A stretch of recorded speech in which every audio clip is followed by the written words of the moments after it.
Repodcasting is a proud member of the Alberta Podcast Network, powered by ATB. Have you ever watched a movie and wondered why they cast that woman or that guy? Well, here's our chance to give it a try. We're repodcasting. Hello, and welcome to another episode of Repodcasting. I'm Lucia. And I'm Janet. And today we are in an actual studio. We'll see how this works out. Hopefully it'll sound okay. Well, you are. Oh, sorry. That's true. Yeah, you're in a studio. I'm not. Yeah, that's true. But we do have the phone lined up to a professional mic, so hopefully we'll both sound great. This is like super, this whole repodcasting situation is like super high tech. Yeah, maybe we shouldn't admit that, actually. I don't know. Yeah, let's not go into the details of our technical stuff. You'll see later on, though, because we will have quote-unquote technical difficulties. Okay, so today we're concluding our series, actually, of what Janet aptly named Give Me Your Oscar Perv. Yeah, Lucia, I didn't even say hi to you. Hi, Lucia. Hi, Janet. Hi, listeners. So we're talking about, this is our last episode in this series of Give Me Your Oscar, Perv. Yeah, and hopefully no new information comes out, meaning that there is no new information, not meaning that I hope it stays hidden. Yeah, and we're talking today about the person who inspired this whole series. I'm excited for this. Well, you did a nice amount of research for this. I can't wait to hear what you have to say. So we're recasting Manchester by the Sea.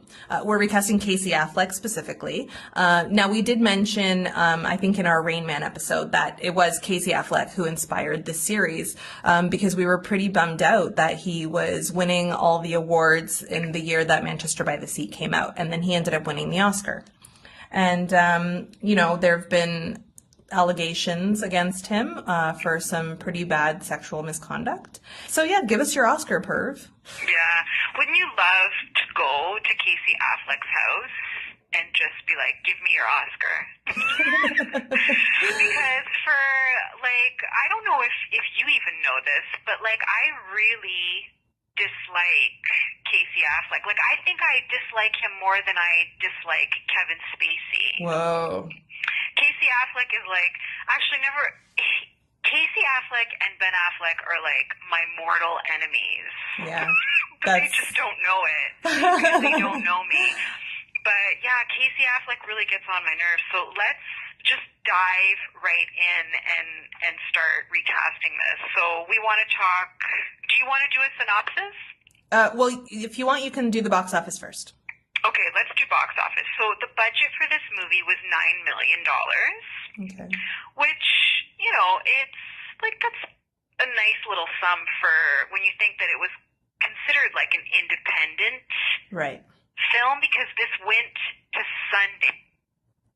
Janet? Yeah, I'm here. Sorry, technical difficulties here. It's just for anyone who's listening, and for you too, Lucia, we're having a bad storm here in Toronto, so hopefully we don't get cut out. So this movie, Manchester by the Sea, it went to Sundance, and just a quick sort of aside or whatever, it got scooped up for $10 million by Amazon, which at the time was huge. It was a big deal because it was considered an independent film, right? So 10 million, for it to be sold for 10 million is a lot of money. Yeah. I forgot this was the first Amazon film to be nominated for an Oscar and then to win as well. Ah, okay. So it went on to do a box office of $79 million. Wow. Which it's impressive. Yeah. I think that's pretty good considering. Yeah. Considering all kinds of things, that's very impressive. Yeah. And just quickly, this was written and directed by Kenneth Lonergan. And for the Oscars, it won the Best Actor Oscar, and it also won Best Original Screenplay. Right. Yeah, and then the synopsis of this movie is, a depressed uncle is asked to take care of his teenage nephew after the boy's father dies. So this is a bummer of a movie, and it tells you right there in the description. Yeah, actually, I wanted to ask you, like, because you and I have not discussed this movie at all. What did you like? Did you enjoy it? Did you like it? I think enjoy is definitely the wrong word. I would not say I enjoyed it. Okay. I think that it is not a bad movie. Right. I also think that it's maybe not for me. Okay. Yeah, I don't know. It's honestly, that's a really simple question, but it's really hard for me to answer in this case. I don't know if I Okay. liked it. Yeah. How about you? I liked it. I thought it was very well done. Okay. I did. And I thought that it was a very realistic portrayal of what grief looks like. Yeah. Like it really, that's where I thought that this movie really shines, and that it was very real. And I think that's why the screenplay is very good. Absolutely. Mm-hmm. Like, I think he deserved to win the Oscar for the screenplay. Okay.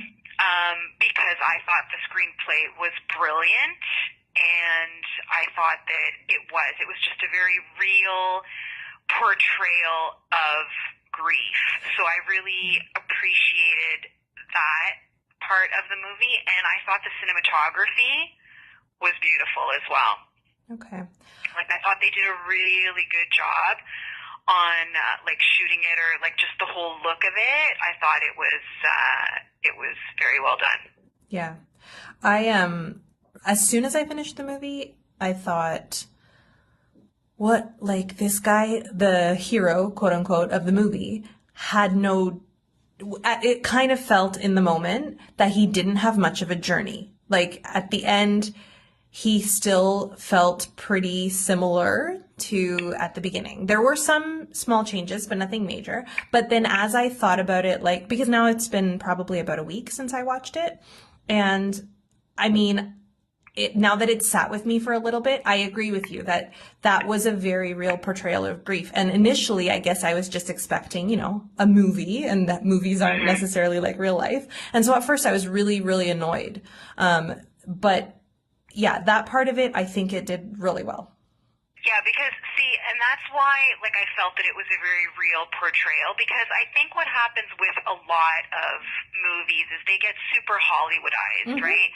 You always expect there not necessarily to be a happy ending, but you expect, like, the main character, especially in a movie like this, to have some sort of personal growth or some sort of catharsis, right? Yeah. And he doesn't. And that's where I felt that it really rang true, because I think for some people, like, maybe we can go into it. I don't want to do too many spoilers, but yeah, please watch this movie before listening to this episode. Yeah, the movie is also 2 years old. Like, I feel like a lot of people have seen it. But, he's a shell of a human being, and he has suffered this sort of horrendous tragedy in his life, and it's like an abyss of sadness and grief, and he doesn't come back from it. No. And that's where I felt that it was very real, because that is real. That happens to people sometimes. They suffer whether it be grief or some sort of other extreme life experience, and not everybody grows.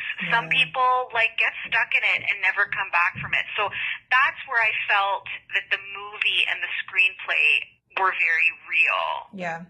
I appreciated that. Yeah, and considering exactly what he had been through, I think it would not make sense for him to come out in the end okay, things are okay now, I'm fine. Right, the way a lot of movies try to Hollywoodize things, right? Yay, everything's okay in the end, or you see this person reach some sort of breakthrough in their lives. That doesn't happen for everyone. Yeah, I agree. So, yeah, so let's get into it. Let's start. Is there anything else you want to talk about before we start recasting? No, please go ahead.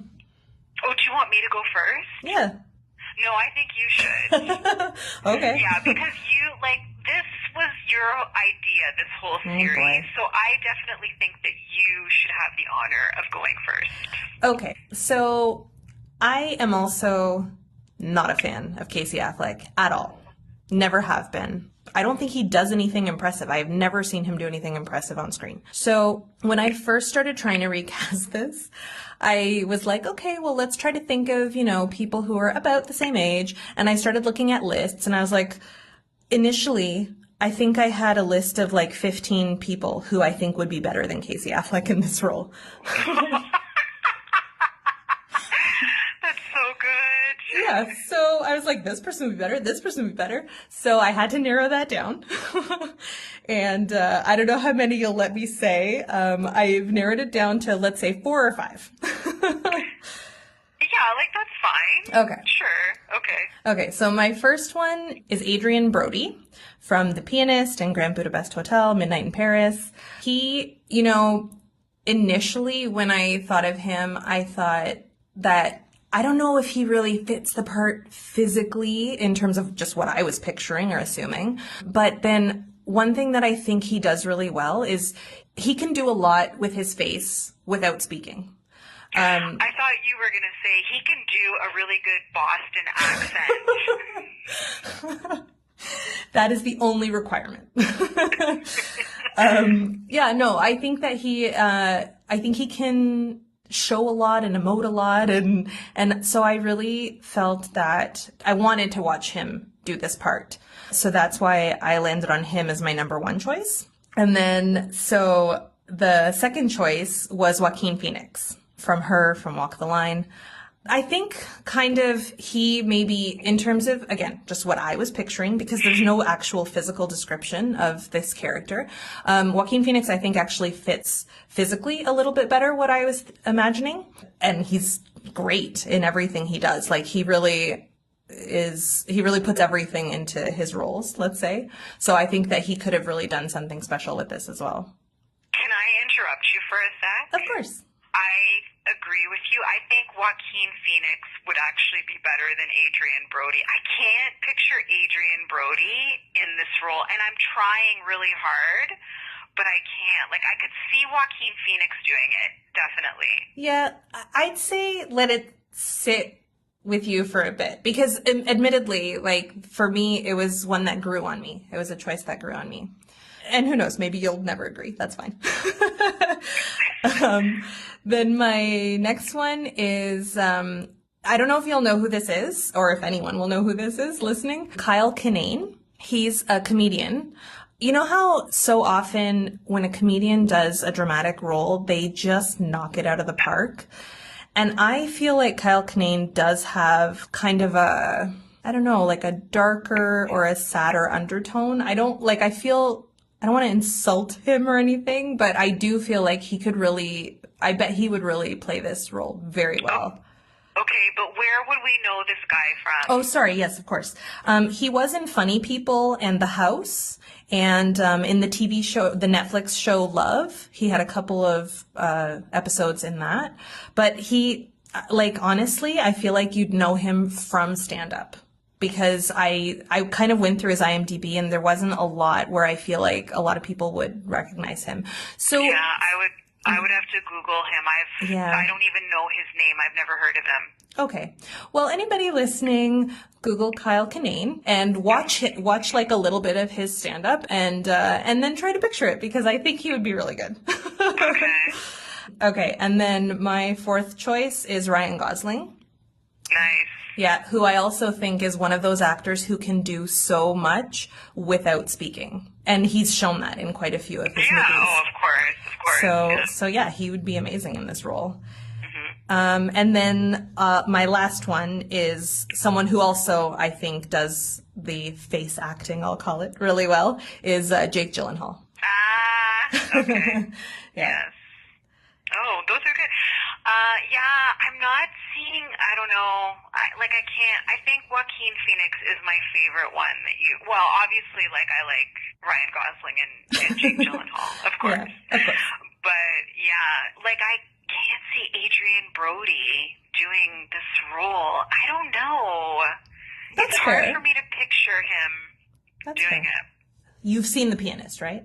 Of course. Okay, I thought you had. I just wasn't positive. Yeah, of Okay. course. Yeah. I've seen a lot of his work. Well, I know you don't watch Peaky Blinders. Right. But that's what he did, I think, most recently, or at least what he's best known for recently. He did a season of Peaky Blinders. He played Luca Changretta, and he was so good on it. Yeah, he was amazing. Ugh, I have to watch this show.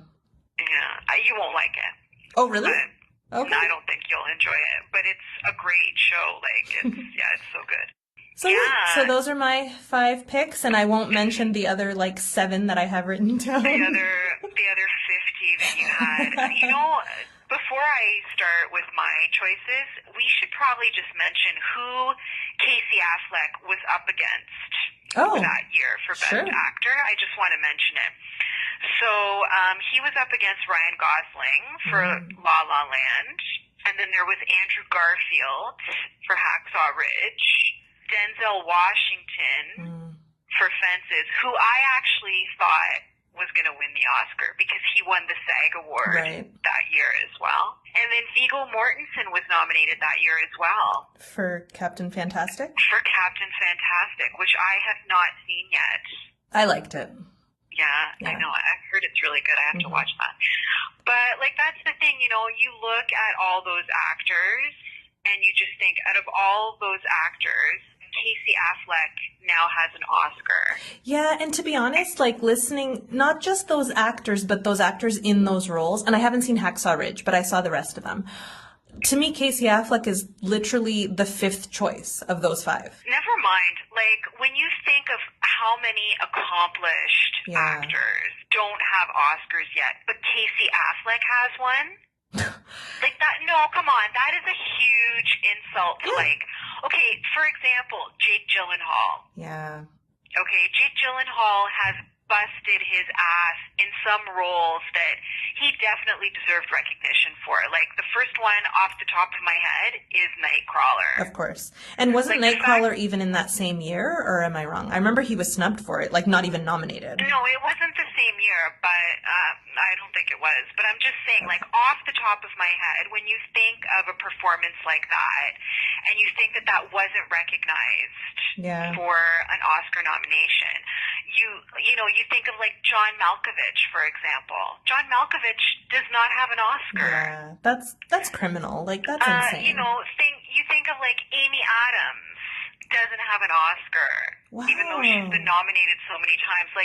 It just really, it gets under my skin that so many accomplished people don't have Oscars. And I know that okay, it's just an award and whatever, it's about the work, and or at least that's what people say and stuff. But still, you look at Casey Affleck, and would you ever have guessed that Casey Affleck would have won an Oscar? No, that's ridiculous. No, of course not, right? Yeah. He managed to get this role because of the fact that he was good friends with Kenneth Lonergan, right? Absolutely.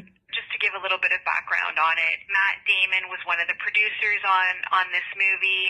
So obviously, Matt Damon is close friends with Casey Affleck. Casey Affleck is close friends with Kenneth Lonergan. There was no auditioning process for this role. I'm sure, yeah. It was just a matter of, I'm going to give it to my buddy, Casey Affleck. Here's this amazing role. And that, when I was watching the movie, I think that was the thing that really irritated me as well. It was this is a great role. I'm sure any actor would look at this role and go, holy shit, this is an amazing role. I want to play this, right? It's such a meaty role for somebody who is an accomplished actor, in my opinion. And, who did it go to? It went to Casey Affleck. Yeah, I know. That's wrong. That's a waste. And here's the thing. When we decided that we were going to do Casey Affleck and we were going to talk about this, I actually sat down and challenged myself to watch some of his work because I thought, maybe I'm not being fair to Casey Affleck. Maybe I'm judging him, and I actually haven't seen a lot of his work, so maybe I should see some of his stuff. And I actually watched 5 Casey Affleck Good movies. Lord. In preparation for this podcast, and I will say this, he still doesn't impress me as an actor. I think that he is someone who basically, like this, the way he played Lee Chandler is basically the way he plays all of his characters. Yeah. He's just kind of there. He didn't do anything, it felt like, most of the time.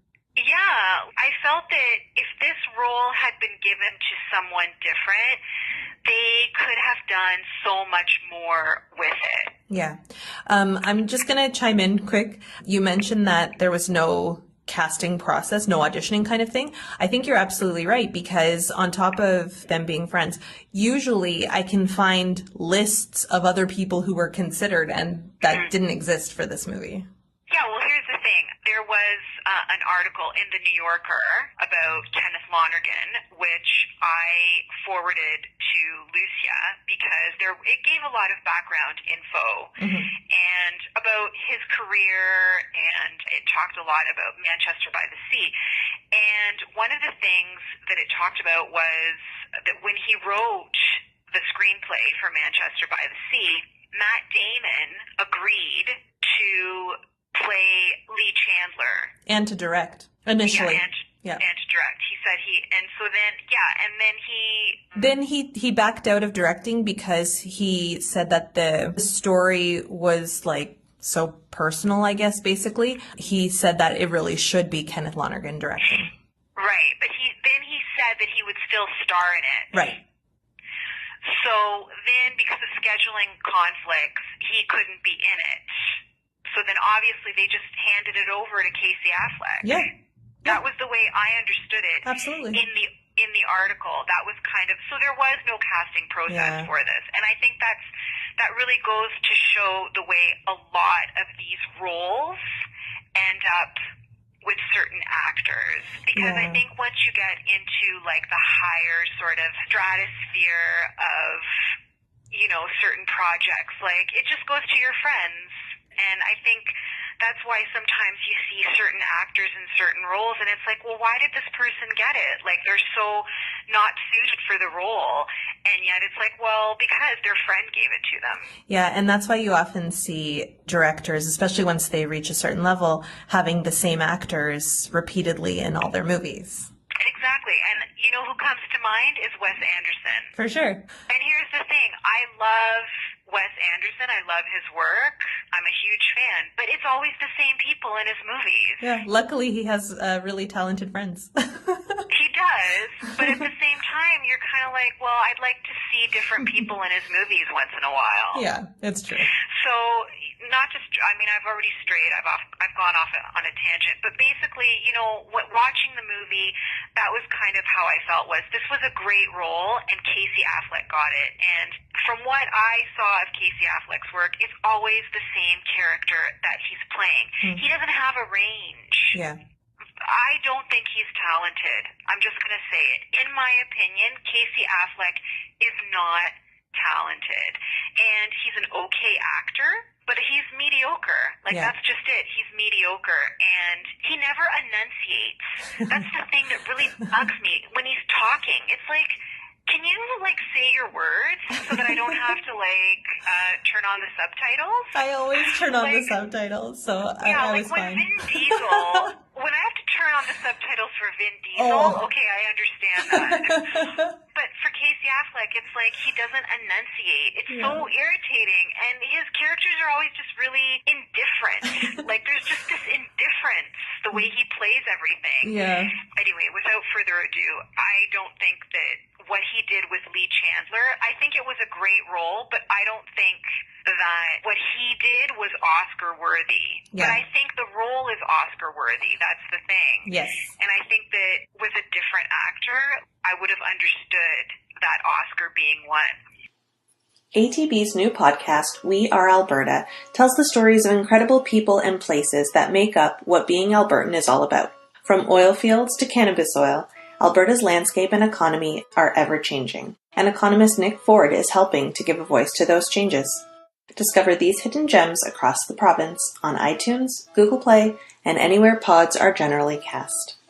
And now back to the show.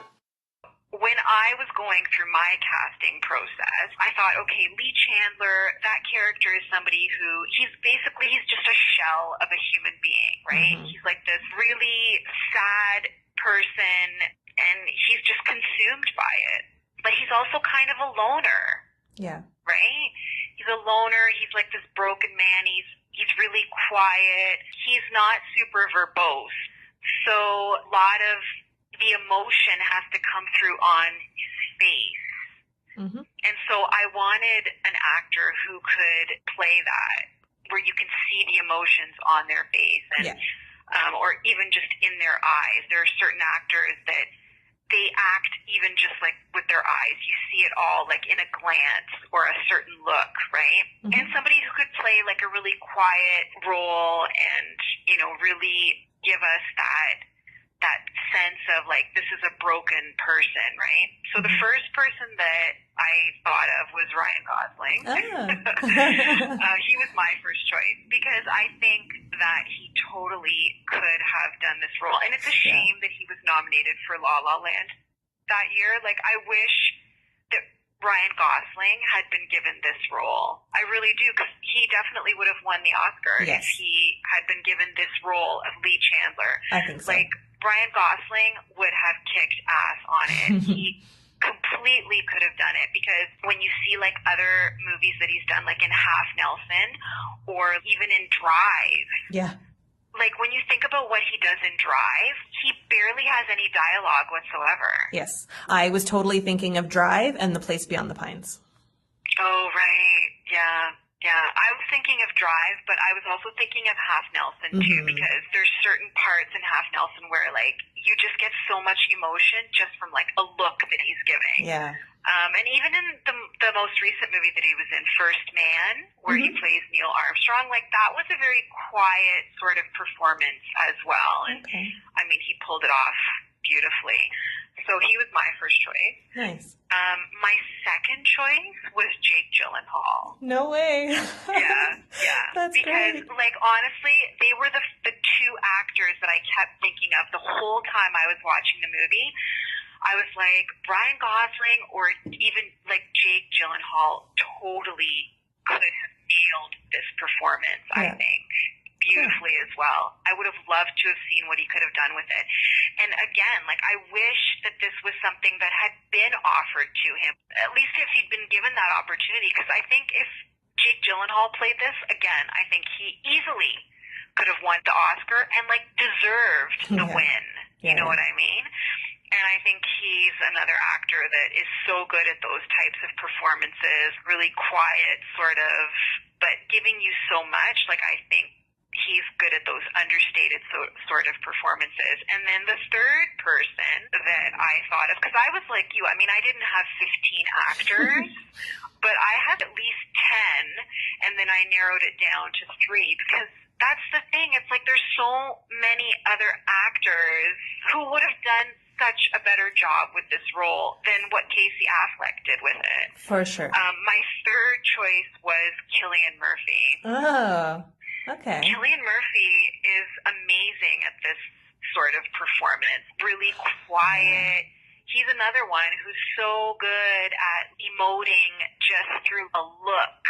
And I've seen a lot of the independent stuff that he's done, because he hasn't done anything like he's done a couple of blockbusters, but for the most part, Cillian Murphy's film career has been smaller, sort of independent film, right? Yeah, Janet, for anybody who maybe doesn't know who Cillian Murphy is, you could say a few roles.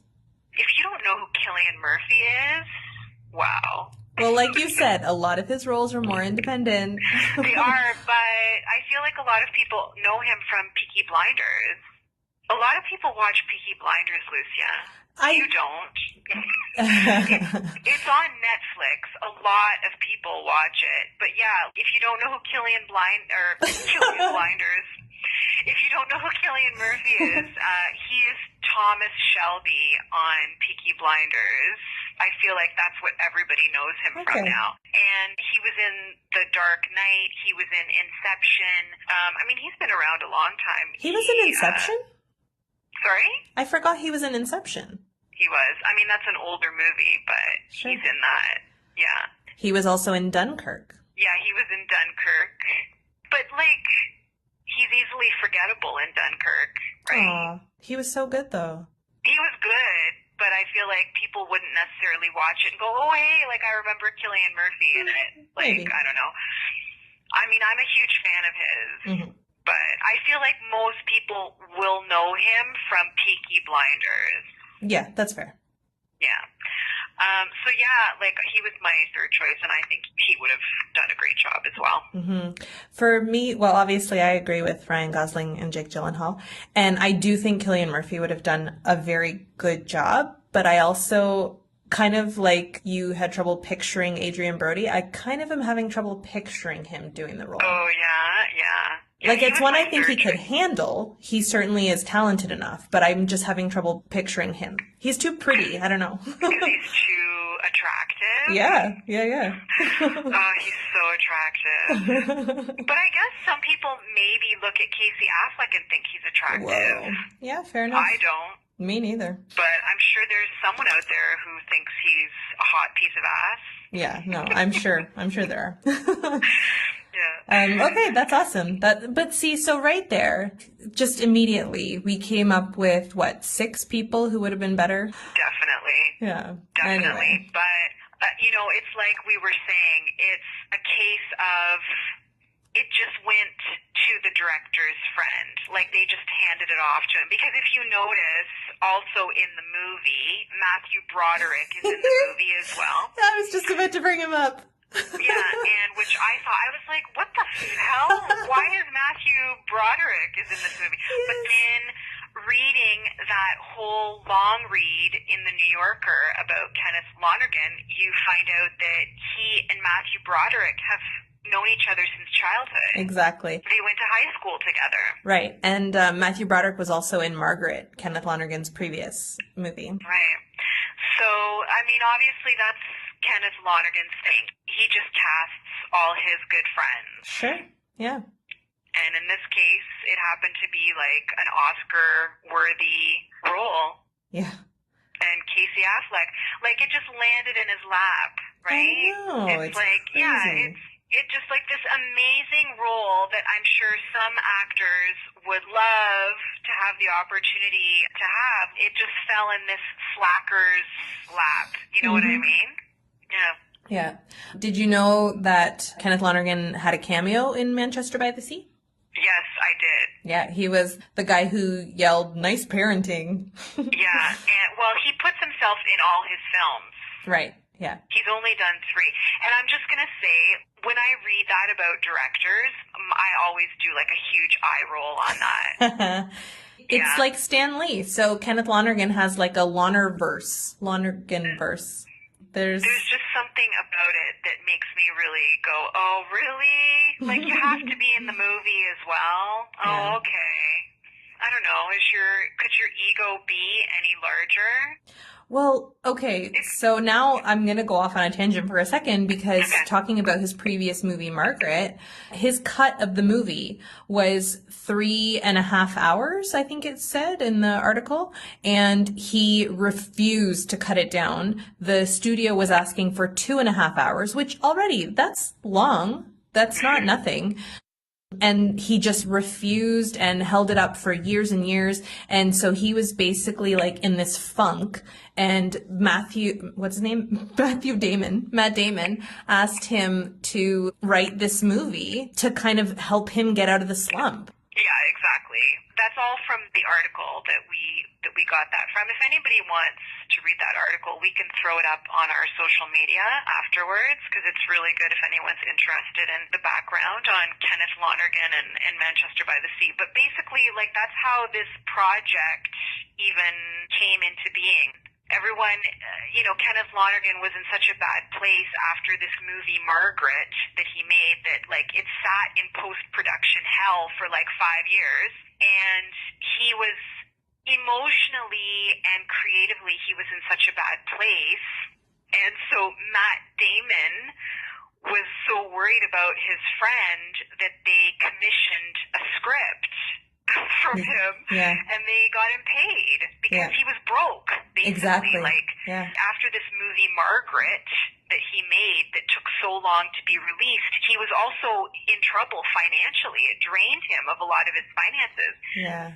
So Matt Damon was so worried about him that he was like, here, I'm commissioning a script from you. And then that's when Kenneth Lonergan wrote Manchester by the Sea. Exactly. So I don't know. It's just like this little coven of, like, it's Matt Damon. And you know what I thought was interesting is that John Krasinski is part of this little brotherhood of friends. Yes. Too, right? Because he's one of the producers on the movie. Mm-hmm. Yeah, the way I had initially read it before you sent me that article was that John Krasinski and Matt Damon had gone to Lonergan and asked him to write this movie. Yeah, so John Krasinski is part of this little clique. They have these projects and then they just give these jobs to their buddies. Yeah. Which, I mean, I don't know. That's kind of when you see how, you know, certain actors, when they say that they don't have the opportunity at certain roles, that's when you understand the whole insiderness of it and how it works. And it's like, well, if you're not friends with Kenneth Lonergan, or if you're not friends with Steven Spielberg, or if you're not friends with so-and-so, then you're not being considered for certain projects. Yeah. And that's where you see that oftentimes certain actors end up in roles that you kind of go, oh, like, what the heck? How did this person end up here? Or this person is totally miscast in this role. Well, you know, their buddy cast them in the role. Yeah, so absolutely. And that's totally what happened with Casey Affleck. And I mean, for anybody who doesn't know about the allegations against Casey Affleck, like, you can just Google it. We're not going to go into it. And again, they're allegations. We don't want Casey Affleck to come in and sue us for libel. Repodcasting. But we can't afford it. Sorry, Casey Affleck. Yeah, Casey Affleck's supposedly a real perv. And I love that right after we're like, please don't sue us, you say he's a real perv. Yeah, he's a perv. And you know what? I believe the allegations. Oh, me too. I don't care. Come and sue me, Casey Affleck. I don't give a shit. I believe the allegations 150%. Yeah. So at the Oscars that year, the previous year's Best Actress winner is the one who presents the Best Actor Oscar. So that was Brie Larson. She had won for Room the year before. So she presented him with the Oscar, and I guess she had a notably muted reaction to when he won, and she didn't applaud. She spoke out afterwards saying that it's because of the allegations and she didn't agree with it. And, you know, she was involved in the Me Too movement. And then there were some people who petitioned to have Casey Affleck not present the award the following year to the Best Actress. And he didn't. He didn't. No, he present didn't. it. He opted out of it. Yeah. Right. And I mean, that was probably the best thing that he could have done. Absolutely. Yeah. I was surprised that he chose not to do it, but at the same time it was like, you know, I don't know who was advising him. Certainly not Ben Affleck. Yeah. Yeah, Ben Affleck would not have given him that good advice. You know, I thought, okay, well, at least he didn't present the following year. Yeah, whoever was advising him, I do think that that was a good decision at least. But I wonder, does Casey Affleck does he think that he deserved that Oscar? You know what I mean? Wasn't he campaigning super hard? I don't know. I can't remember. I got that I can't impression. remember. I was too focused that year on Ryan Gosling being nominated. I will say this. I think that Ryan Gosling didn't campaign hard enough that year. Sure. Now, you mentioned Denzel Washington having been nominated for Fences and having won the SAG. It happens really, really often that whoever wins the SAG award for Best Actor ends up winning the Oscar. This was like the first time in 14 years or something like that it didn't happen. Yeah. I don't know. Somebody voted for Casey Affleck, obviously. Oh, yeah. Here's what I think. I think if Ryan Gosling had actually put some muscle into his Oscar campaign, I think if he had campaigned a little harder, I wonder if the outcome would have been different. Well, the thing too is his role, like he was spectacular in La La Land. I think he was very good. I think he did something impressive with the role, but also I feel like really often the Oscars go to either portrayals of real people, something really heavy, something really dramatic. So, you know, just being up against those roles, like Pence's role for Denzel and you know, I don't know that he could have won just based on that. I get what you're saying. But still, I wish he had put more muscle into his Oscar campaign. Let's put it that way. Okay. Like, I wish he had done more. I don't think he shook enough hands and did enough. I'm not saying that he necessarily would have won it, but yeah, I just wish that I wish he'd pushed it a little harder with his Oscar campaign that year. Okay. So for this, I mentioned this to you, Janet, like a couple days ago. I have almost no trivia or, you know, little fun facts for this movie. So I don't know if you have anything else to add? I have no fun facts. Okay. This movie's not fun. Yeah, exactly. It's sad. It's sad and heavy, and I mean, it's definitely, I think it's a worthwhile watch, but yeah, it's definitely heavy for sure. Yeah. The one thing I will say that I didn't like about the movie was, and I don't know what you thought of it, but was the constant music throughout the movie. It wasn't enough for me to notice. Really? Yeah. Oh, wow. Yeah, like for me, I was watching it and I was totally getting Woody Allen vibes. Oh, really? Because you know how Woody Allen usually has like music going through his movies? Mm-hmm. That's what I got with this one. That music, it was constant. It was just like, enough with this music. I watched this in 3 separate chunks because it's long. And so I watched it like 40 minutes at a time kind of thing. Oh, okay. So maybe that has something to do with why the constant music didn't reach me. Okay. Yeah. All right. No, I have no fun facts. So yeah, do we want to do our Tony Danza? Well, first I'll just say the ratings that I found online. So IMDb, the rating for this was 96%. Oh, yeah. And then Rotten Tomatoes, it was 96% also. Yeah, it's a popular movie, right? I feel like a lot of people saw it. Yeah, I think so. Yeah. And liked it. It definitely got critical acclaim for sure. Yeah. And considering that it is an Amazon movie, I think the amount of money that it made is impressive too, because imagine how many people just watched it on their Amazon Prime account. Oh, okay. So, yeah. As you all know by now, Repodcasting is a proud member of the Alberta Podcast Network, powered by ATB. Why not check out some of the other amazing shows on the Alberta Podcast Network, like Press Start to Join, the home of more geekery than you can shake a joystick at. Hosts Josh and Alan talk about video games, movies, TV, comics, Star Wars, and the like. Check it out now, and so many other amazing shows at albertapodcastnetwork.com. And now, back to the show. So now it is time for Hold Me Close, Young Tony Danza. And there are technical difficulties. I can't play the theme today. Oh, no. So this is Hold Me Close, Young Tony Danza, the segment where we cast Tony Danza into a role in this movie. And this time I will let Janet go first. Why? Because I forgot to cast him? Well, but you did in the meantime, right? Oh, I guess. Okay, let me see. I think I would cast Tony Danza as the sympathetic lawyer who is like advising Casey Affleck's character Lee during like the whole procedures of the whole legal stuff that he has. He needs all the legal advice for. I would cast Tony Danza as the lawyer. Okay. I cast him as Joe Chandler, Lee Chandler's brother with the heart defect. No, why did you do that? Because the character of Joe is a really good guy. He's really caring. He's a good dad. He's a good brother.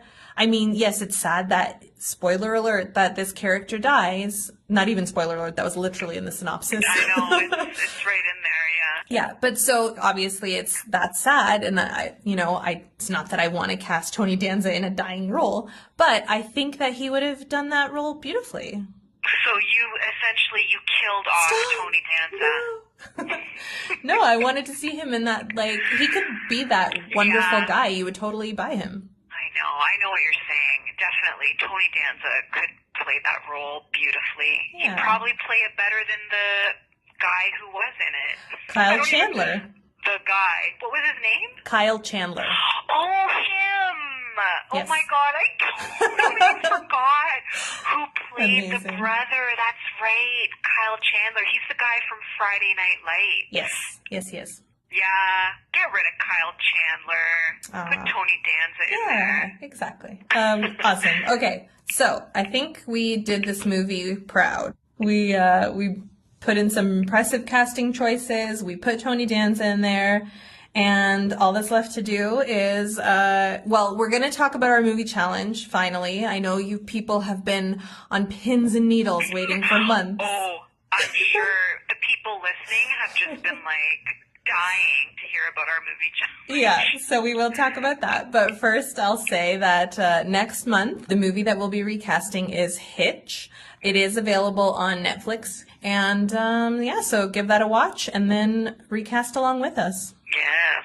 Yeah, as usual, we are repodcasting on all the social media stuff. You can email us at repodcasting@gmail.com. We did get a couple of listener emails that we haven't talked about yet, so we can talk about those in our next episode. We're very happy. Thank you for emailing us. And Yes. and now we'll talk about our movie challenge. So, Janet, what was the last movie that you watched? It was the movie that you gave me. Oh my gosh, I've completely lost all my notes. Uh-oh. That's how impressed I was with the movie. Was it called Sleeping with Other People? Sleeping with Other People, yes, thank you. And it starred Jason Sudeikis, Allison Brie, Amanda Peet is in it, Jason Mantzoukas, Yay! and I can't remember the name of the actress who plays his wife. Andrea Savage. Andrea Savage, that's it. Yeah. And that other little dude is in it. The one that you like. What? The little dude? What little Adam dude? Scott. Oh. Adam Scott. Oh, why would you refer to him as that little dude? I don't know. Yeah. I didn't like sleeping with what's it called? Sleeping with other people? Yes. Yeah, I didn't like it. Okay. I didn't like it. I think I initially had told you about this, that I felt like movies like Sleeping with Other People should have their own subgenre because it's a romantic comedy, right? Mm-hmm. But then the subgenre should be romantic comedies where the guy and girl agree to just be best friends, even though they secretly love each other and, want to have sex.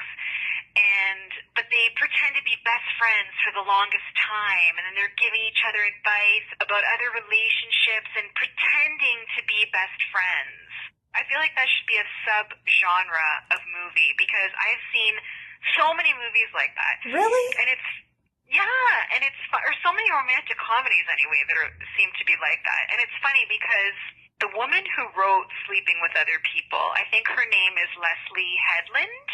She said that when she was pitching the movie, she pitched it as it's When Harry Met Sally, but with assholes in it. And I was like, wow. And I thought, wow, she really knew how to pitch her own movie because that's exactly how I would describe it. But see, to me, When Harry Met Sally is the only other movie that I would think of that fits this very specific subgenre you're talking about. No, I've seen other movies. I can't think of them all now, but I know that I have seen lots of other romantic comedies where the two main people they're pretending to be best friends, even though they're secretly they love each other so much. And I didn't think it was there was anything smart about it. You know what? I actually watched a really good romantic comedy on Netflix, and it's called The Incredible Jessica James. Oh, I've never heard of it. Have you seen this? No. So good. And I thought, I was watching it and I was like, yes, that is a smart romantic comedy. It was good. It was smart. It was just different.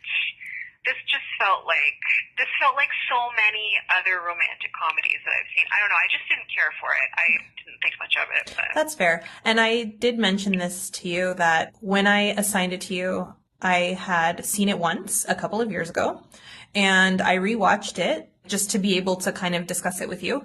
And I liked it less when I saw it this time. I still liked it, but just not that much. Funny. I do love Jason Mantzoukas and Andrea Savage in this, and I want to see their story because they have amazing chemistry, and those two characters are just so fun and so like sweet together. I love them. I know, like that's the thing. I was watching it and I was actually really pissed off that they were not getting more screen time, and I thought, why was the movie about Jason Sudeikis and Alison Brie like these two wet blankets or whatever you want to call them? Like they were just so boring. And then I was like, I want the story about Andrea Savage, her character, and Jason Mantzoukas. Like they were so funny. And I was like, the romantic comedy should have been about them, or they need to make one about them. I agree. Yeah, they were good. They're actually, Andrea Savage stars in a show called I'm Sorry. I haven't been able to watch it because I don't know where I can watch it. I think it's one of those things that's hard to find in Canada. But Jason Mantzoukas has been in quite a few episodes of that, and like their chemistry in that too is so fun to watch. I've seen clips, but yeah, they were really good. So for me, I watched. What movie did you see, Lucia? I watched The Imitation Game with one of my Hollywood boyfriends, Benedict Cumberbatch. I can't believe I hadn't seen it already. Like, that's crazy. But so I was really glad when you picked that one for me. And it was excellent. Like, not surprisingly, it was such a good movie. He was so good in it. I remember he had been nominated for an Oscar the year that came out, and I'm shocked he didn't win because I think he lost to Eddie Redmayne that year for the Stephen Hawking performance. But yeah, he was excellent, and I'm really glad that Alan Turing's story was being told. Yeah, that movie was so good. Yes. Oh my gosh. I can't believe you hadn't watched it yet. I know. How can you say that Benedict Cumberbatch is your Hollywood boyfriend and you hadn't watched that movie yet? What kind of a girlfriend are you, Lucia? I'm not the best girlfriend. My husband takes up a lot of my time, so I don't have a lot of time to be a good girlfriend. Oh, yeah. Oh, that's right. You have a husband. That's right. Okay. Okay, well, we are probably gonna put the movie challenge kind of on hold for a bit. We're just both a little busier than usual, and we still have to watch Hitch, so we don't have time to watch other stuff. And definitely for anybody who has any movies that they think need to be recast, please send them our way. We would love it if someone would suggest a movie for us to recast. We're just putting it out there. So if you've recently seen something that you were just like, those were the wrong actors, forward it to us. Shoot us an email. Yeah, definitely. We'd love to get some more suggestions. Okay, I think that does it for us this month. Please watch Hitch, please contact us, and please join us next month on April Fool's Day. Yes. Well, thanks, Lucia. Yeah, thank you, Janet. Thanks for joining me as usual. It was fun. Thanks for doing all that extra research and watching 5 Casey Affleck movies. Yeah, I know. Like, I took one for the team. Did you ever? Hard, because I sat through 5 Casey Affleck movies. But that's why you don't have time for the movie challenge. Yeah.